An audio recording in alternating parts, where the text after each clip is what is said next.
Great. Hey, Bruce. Last time you played Miami, and in fact, really the last 4 games, I think you guys have really controlled possession, controlled the tempo of the game. How do you, sort of, that should translate into victories. How do you sort of, make that happen?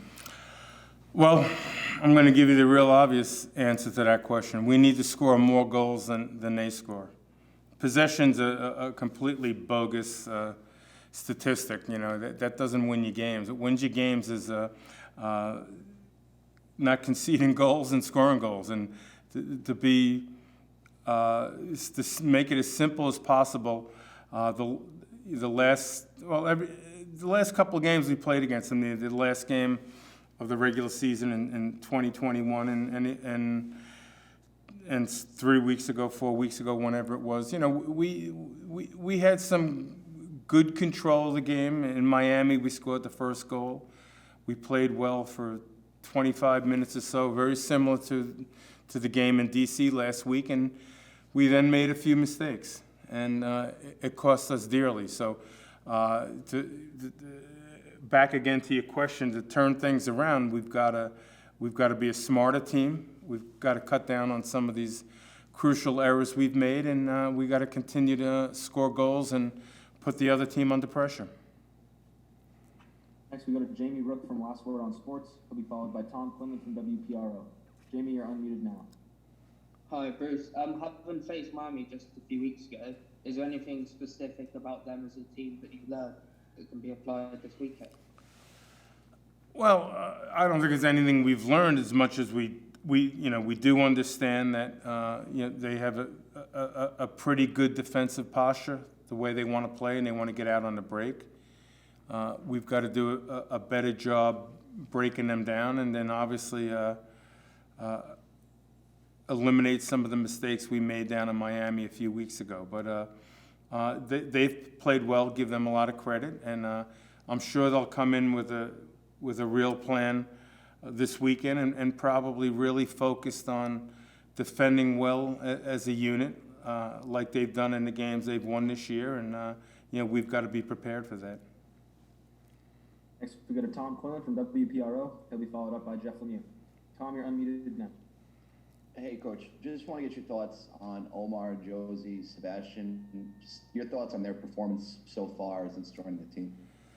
I'd say a little bit up and down. In the case of Jozy, as a starting point, in my mind, I've set a timetable of June to have him ready. We knew it was going to take some time, so he's been working pretty hard over the last month or so to get fitter and a little bit sharper. He's still working to overcome injuries from the past, and he's getting there.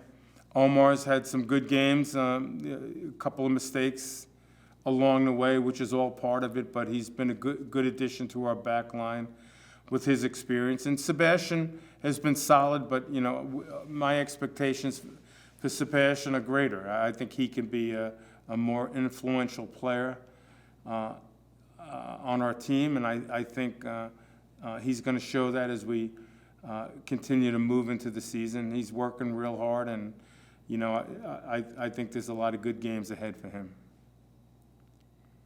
Next, we go to Jeff Lemieux from RevolutionSoccer.net. He'll be followed up by Seth McCumber. Jeff, you're unmuted now.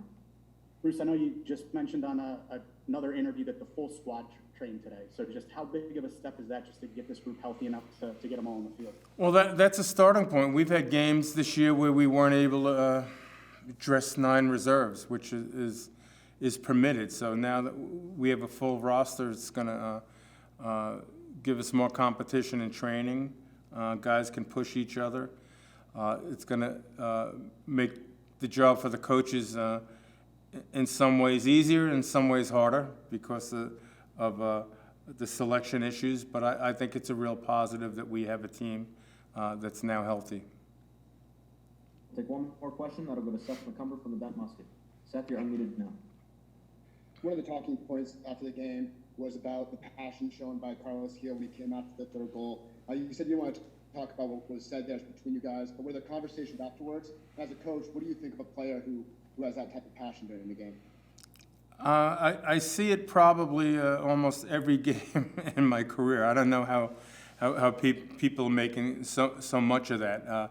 Obviously, it was a moment in the game where Carlos was a little frustrated, but if you watch sports, you watch teams, players have emotions, coaches have emotions. It's all part of competition. So I'm